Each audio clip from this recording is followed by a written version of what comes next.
Hi, my name is Samuel Adams and I am the writer of I Am Nowhere. I Am Nowhere was written really at the height of lockdown. And if we remember back in March, kind of the anxiety, I suppose the sense of distrust and just how everything was up in the air, you couldn't really get a sense of what was going to happen or what was going on. And those kind of themes are in I Am Nowhere. And what were the kind of really interesting conflict that I found, especially in the pandemic, is the conflict between those who kind of complied with the collective need and those that did anything in their power to survive.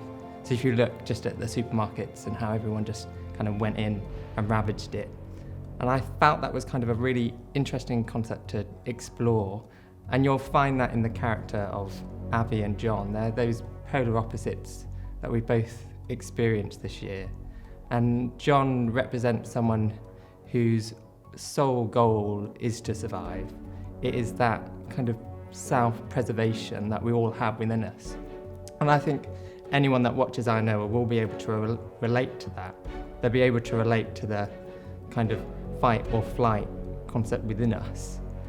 And Avi is different. He struggles with that. He struggles with the inhumanity and those kind of complex decisions that you need to make. And when you're making them, you're having to sacrifice a part of what your value system is. And so those two characters throughout I Am Nowhere are kind of constantly fighting against each other.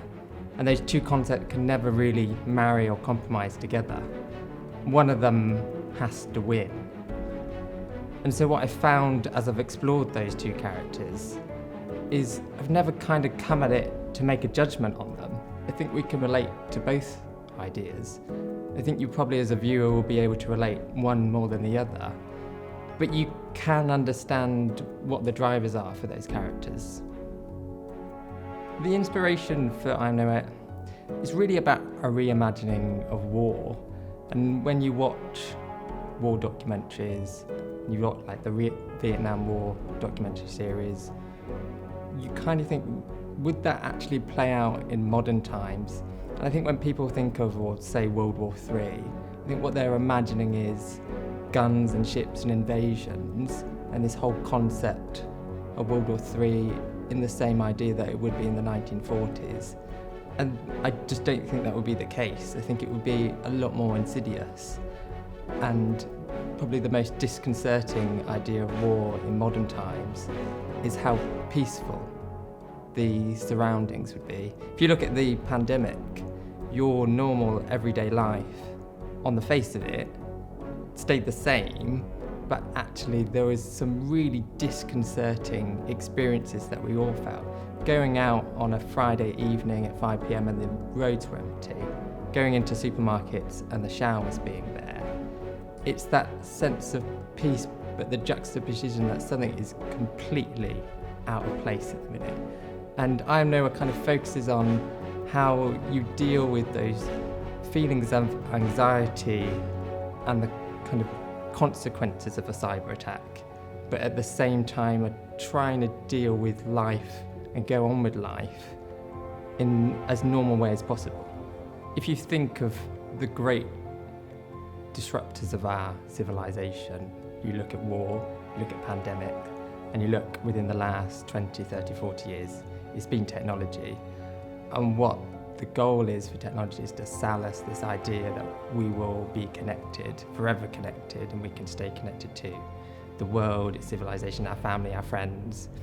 And actually, as we get closer to that, we become more at risk to be as disconnected as we've ever been.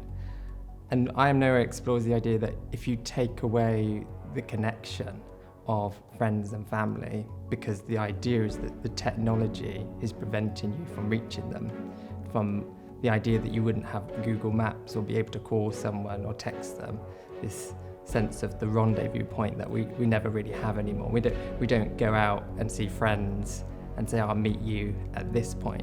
You're reliant on technology to navigate your way through life.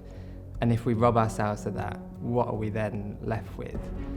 One of the probably primary questions that Avi asked himself is, how much do I want to sacrifice to survive, and what is left? And is that really worth living if I don't have that connection with the things that I hold so dear before the fall, before technology went against us?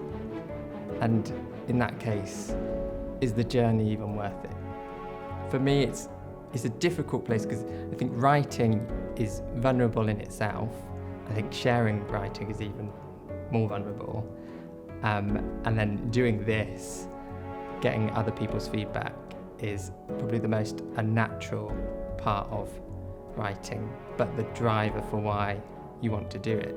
You're kind of stuck in this perpetual anxiety versus need to share your ideas. So if you love the concept, if you want to see how we explore these characters, how we explore this world, if you're as interested in the conflict that I'm interested in, between those who will do the humane thing collectively and those who will do the humane thing independently, to self-preservation, to do anything they can to survive themselves, then fund this project.